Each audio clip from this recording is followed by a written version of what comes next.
Conférence du père Marc Lambré, le 3 janvier 2009, à Naïm, au sujet du discours du pape Benoît XVI au Collège des Bernardins, dont le thème était de parler de Dieu et du Christ aux hommes d'aujourd'hui.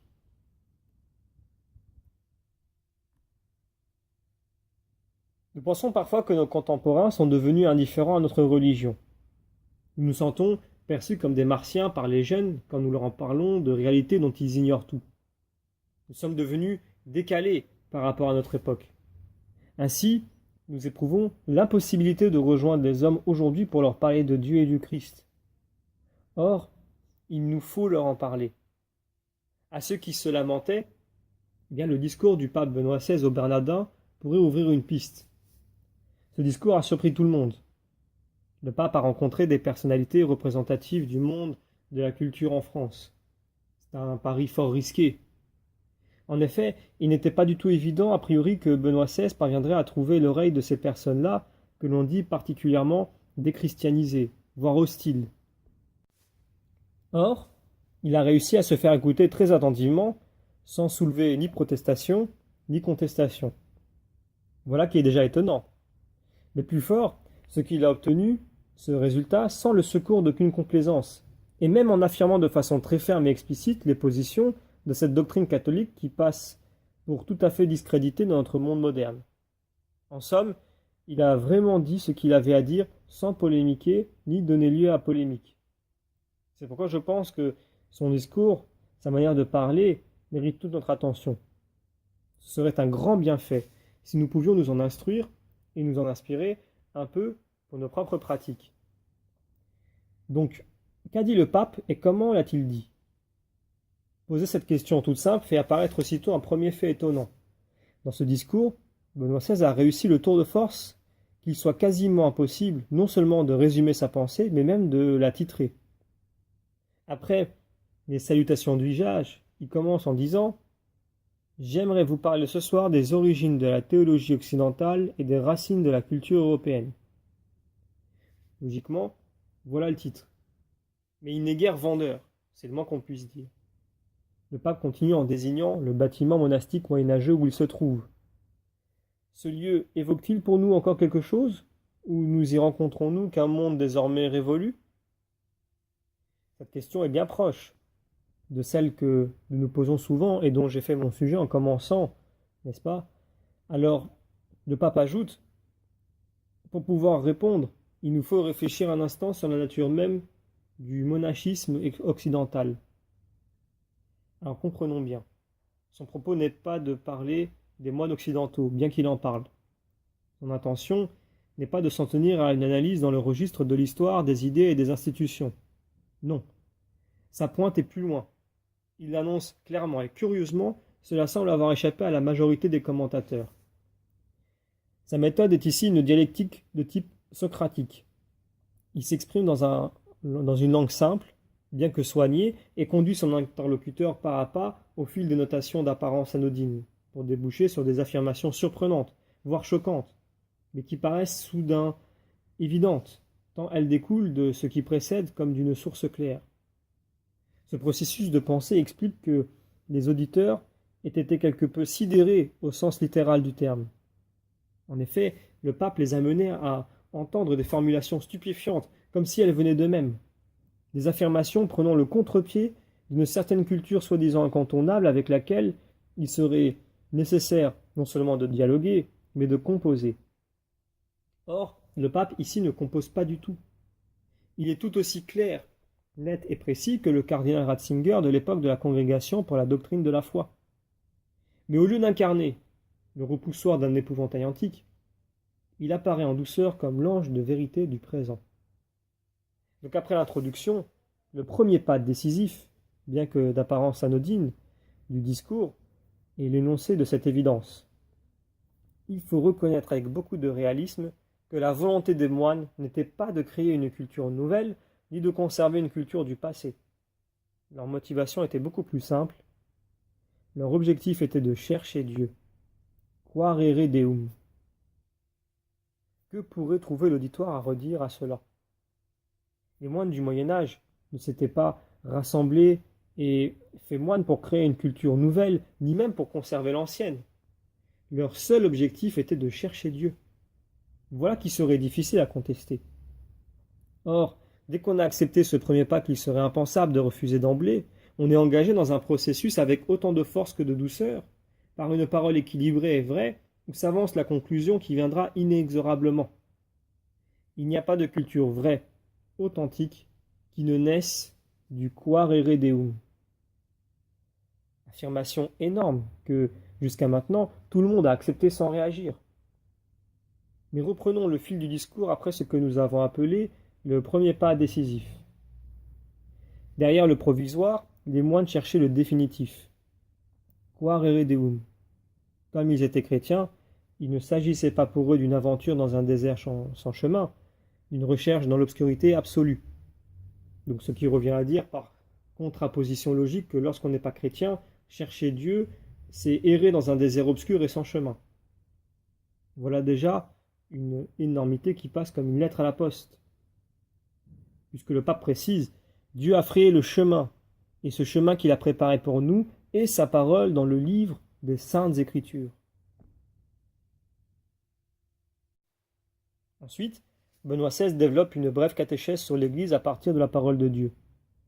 Le point de départ, c'est Dieu lui-même, car le Verbe, la parole, est Dieu. La liturgie n'est pas Dieu, la communauté n'est pas Dieu. Ce Verbe fait chair, dont l'incarnation est déjà de quelque manière participée par l'Écriture sainte, et le chemin sur lequel le pape file une véritable ecclésiologie. Mais il garde le contact en permanence avec un auditoire loin d'être tout entier catholique, mais souvent de sensibilité agnostique, libertaire, voire contestataire. Cet auditoire reste pourtant littéralement sous le charme. C'est alors que Benoît XVI cite Dom Jean Leclerc, un auteur fort peu connu. Eschatologie et grammaire sont, dans le monachisme occidental, indissociables l'une de l'autre. Voilà de quoi laisser l'auditoire perplexe, voire ébahi. Eschatologie est pris ici dans le contexte au sens de visée de ce qui est ultime, c'est-à-dire de Dieu lui-même, et grammaire au sens de l'ordre de l'écriture. Par cette expression savante, le pape répète donc ce qu'il a dit. Au fond, la recherche de Dieu est inséparable de la parole révélée dans les Écritures. C'est évidemment vrai pour le monachisme occidental, mais aussi pour tout le monde, puisque c'est au monde entier que Dieu donne cette voie pour le rejoindre. Voyez l'art rhétorique du pape. Sans se laisser aller un instant à rien d'oiseux ni d'approximatif, il sait flatter le goût de son auditoire d'intellectuel pour ce qui est déconcertant ou énigmatique. Après avoir énoncé sa thèse et l'argument moteur de son développement, le pape formule ce qui constitue la passerelle, l'articulation entre un propos spécifiquement chrétien et sa généralisation philosophique.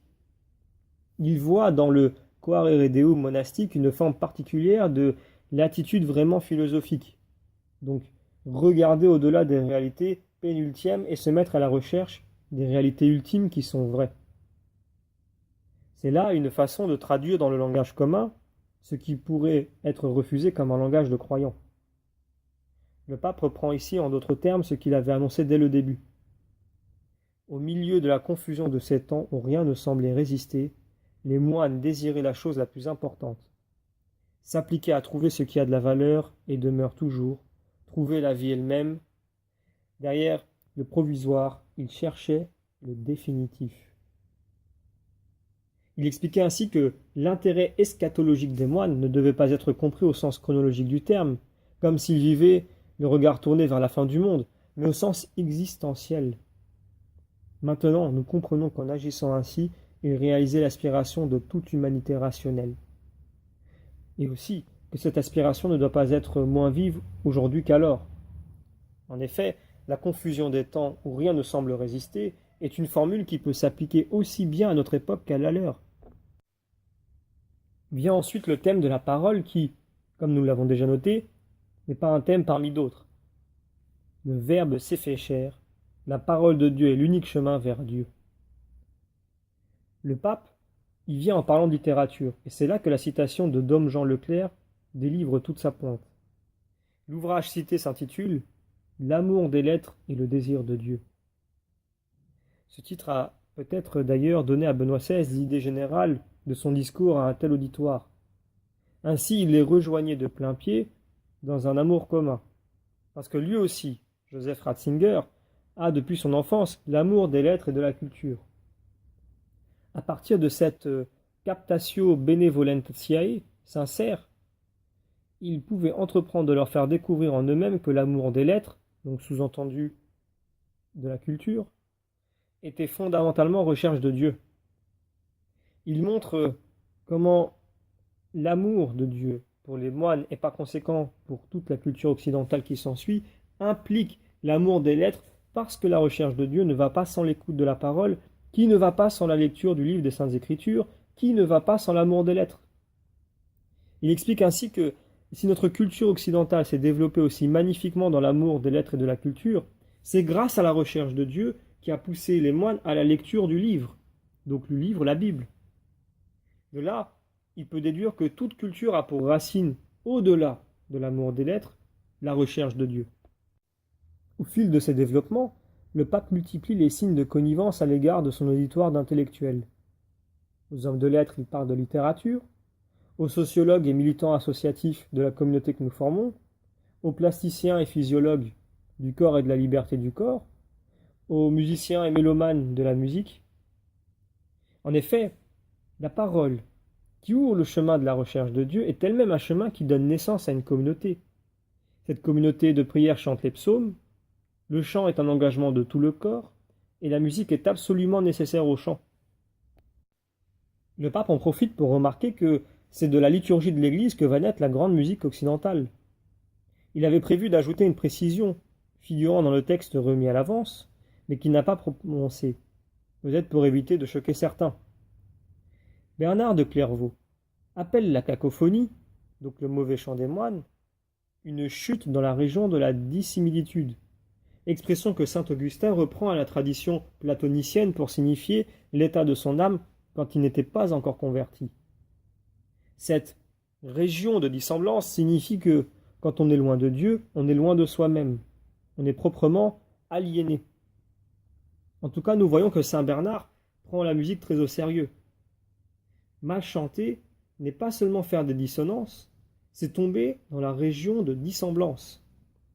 Cette sévérité de Bernard, explique le pape, doit se comprendre en référence au sens de la liturgie de saint Benoît, pour qui la règle de la prière est la parole du psaume. Donc nous lisons en 137-138. Je te chante en présence des anges. Puis il développe cette méditation sur la musique et la prière monastique de façon très instructive. Et c'est à cet endroit qu'il renoue dans son discours avec le texte écrit d'avance. Ce n'était pas l'œuvre d'une créativité personnelle, où l'individu, prenant comme critère essentiel la représentation de son propre moi, s'érige un monument à lui-même. Il s'agissait plutôt de reconnaître attentivement, avec les oreilles du cœur, les lois constitutives de l'harmonie musicale de la création, des formes essentielles de la musique émise par le Créateur dans le monde et en l'homme, et d'inventer une musique digne de Dieu qui soit en même temps authentiquement digne de l'homme et qui proclame authentiquement cette dignité. C'est tout de même formidable. Le pape s'adresse au monde de la culture à une époque où elle n'en finit pas de dépérir dans une recherche éperdue de l'expression de soi des artistes dans cet art contemporain, exténué et exténuant. Or, sans avoir l'air d'y toucher, Benoît XVI nous livre la clé d'intelligence de cette situation et de surcroît, il nous indique une voie pour sortir de l'impasse mortifère de l'autoreprésentation. Le retour à la source pure, évidente et infiniment compréhensive de la musique et du chant des moines, c'est-à-dire à leur sens de la création et de son harmonie, et de la participation de l'homme à cette harmonie. Ce texte mériterait d'être analysé plus en détail, mais je voulais surtout faire ressortir pour vous aujourd'hui ce point essentiel. Le pape a réussi à parler à ces gens en leur disant ce que dit l'Église, sans compromission, avec autant de fermeté que de clarté. Il leur a fait part d'une conviction en contradiction totale avec les pseudo-évidences du temps soutenues par toutes sortes de gens qui se pensent plus intelligents que l'Église. Il a réussi à accomplir cette communication d'une façon véritablement amicale, sans un grain d'hypocrisie, en prenant ces personnes par leur meilleur côté et en les menant pas à pas fraternellement. Cette performance n'est certes pas transposable immédiatement dans nos situations pastorales, familiales ou professionnelles, mais si le pape a pu l'accomplir à son niveau, nous devons pouvoir la réaliser à la nôtre. Car les grâces nécessaires seront données à chacun, comme elles l'ont été au pape. Recevons au moins cette leçon. Il faut éviter de tomber dans les deux facilités où nous échouons si souvent.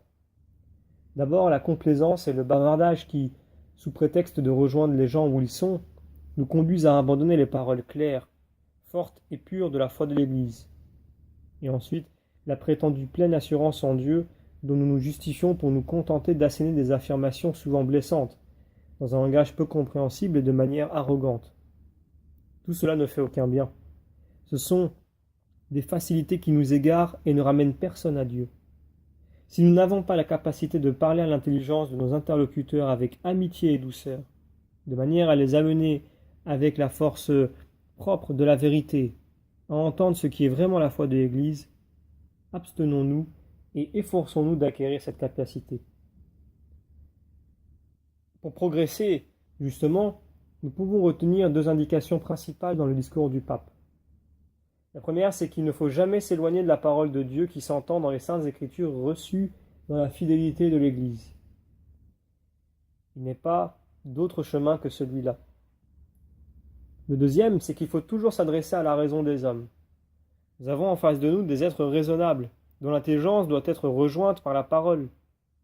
Ces personnes peuvent être plus ou moins cultivées, plus ou moins perturbées émotionnellement par leur histoire, par des idéologies ou par des idées fausses, plus ou moins bien disposées en somme. Mais c'est à nous de faire l'effort de les atteindre en vérité malgré tous les obstacles. Si nous n'en sommes pas capables, agissons en Église. Allons chercher quelqu'un de plus compétent. Chacun n'est pas capable de tout. Que ce soit par Pierre ou par Paul, il faut que la parole du Seigneur soit apportée miséricordieusement aux hommes par l'Église, puisée aux Saintes Écritures et offerte en dialogue amical à l'intelligence de nos interlocuteurs. Ainsi se communique Dieu, qui s'est fait homme pour que l'homme soit fait Dieu.